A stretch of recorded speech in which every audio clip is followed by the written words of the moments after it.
Malam ke-17 ini adalah malam yang sangat istimewa. Malam ke-17 ada peristiwa yang sangat istimewa, yaitu malam Nuzulul Quran. Malam turunnya Al-Quran, yaitu di malam ke-17 Ramadan. Dikatakan di dalam Al-Quran, Allah Subhanahu wa Ta'ala berfirman, "Syahrul Ramadan alladzi unzila fihi al-Quran." Di bulan Ramadan itu diturunkan Al-Quran, yaitu tepat malam Lailatul Qadar. Inna anzalnahu fi Lailatul Qadar. Sesungguhnya kami turunkan Al-Quran di malam Lailatul Qadar. Pas itu malam 17 Ramadan bertepatan Lailatul Qadar. Jadi Lailatul Qadar tidak bisa 10 hari terakhir. Buktinya waktu itu tanggal 17 sudah Lailatul Qadar. Al-Quran diturunkan kepada Nabi Muhammad SAW di tanggal 17 pas bulan Ramadan. Itulah kenapa bulan Ramadan menjadi bulan yang paling mulia, karena di dalamnya terdapat diturunkannya Al-Quran. Makanya bulan yang paling mulia. Nabi Muhammad jadi nabi yang paling mulia karena kepadanya diturunkan Al-Quran kepada Nabi Muhammad.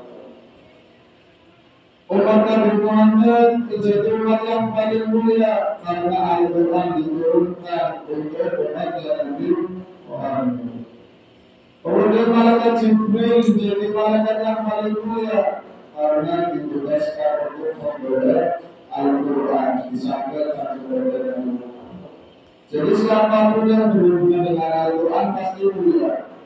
Bulan Ramadan jadi mulia, Nabi Muhammad jadi mulia karena Al-Quran, Jibril jadi mulia karena Al-Quran. Apalagi manusia yang di dalam hatinya ada Al-Quran, pasti manusia itu akan menjadi mulia. Mudah-mudahan kita jadi mulia karena keberkahan Al-Quran. Amin. Amin. Maka sudah sepantasnya kita untuk senantiasa membaca Al-Quran apapun dan dimanapun.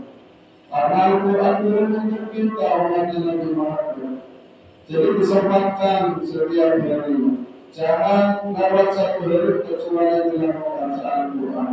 Apalagi di bulan Ramadan, Syahrul Ramadan, Syahrul Quran. Bulan Ramadan itu disebut bulan Al-Quran. Puasa tanpa baca Al-Quran itu kurang sempurna puasanya. Puasa dengan Al-Quran itu ibaratnya air dengan sabun. Kalau kita mandi cuma pakai air tanpa sabun, kurang bersih. Sebaliknya cuma pakai sabun tapi tanpa air, ya kurang bersih. Begitu juga dengan puasa kita. Bulan Ramadan puasa tanpa beras Al-Quran, puasanya kurang sempurna. Sebaliknya beras Al-Quran pasti orang puasa itu dosa. Makanya diiringi puasa dengan beras Al-Quran. Disebutkan itu sudah malam 17 Al-Qurannya sempurnakan pikiran itu. Jangan sampai selesai Ramadan 1 bulan kita dapat Al-Quran kebanyakan. Kalau bulan Ramadan saja kita akan Quran, maka saya yakin di bulan Ramadan juga kita akan makan. Minimal 1 kali per 1 bulan. Ya. Jadi 1 hari 1 juz. 1 juz itu sedikit cuma 10 lembar. Dibagi 1 hari dibagi 5 ambil 5 waktu. Setelah subuh 2 rakaat, zuhur 2 rakaat, asar 2 rakaat, maghrib 2 rakaat, isya 2 rakaat. Insya Allah dari 1 juz 1 bulan akan. Terutama pertimbangan luar biasa ketika seorang manusia umat yang Nabi Muhammad mengatakan Al-Quran itu 60.000 malaikat turun ikut mengaminkan doa-doa dari orang yang hafal Quran. Maka dibaca itu karena Al-Quran itu nanti akan memberi kita syafaat. Kanjeng Nabi dulu Iqra'ul Quran ya'ti yawmal qiyamah syafi'an li ashabi.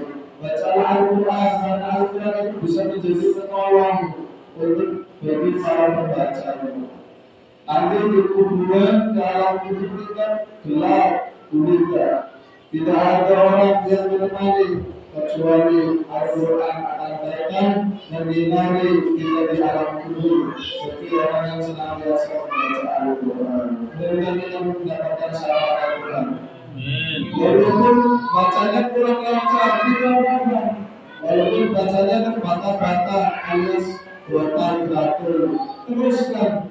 Malam pahalanya itu kata Nabi orang yang baca Al-Quran yang terbata-bata pahalanya lebih banyak 2 kali lipat.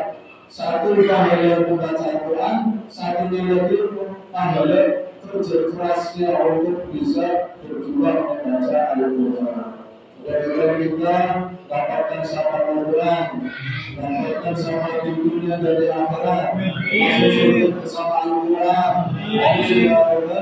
Alam ini saja dapat saya sampaikan.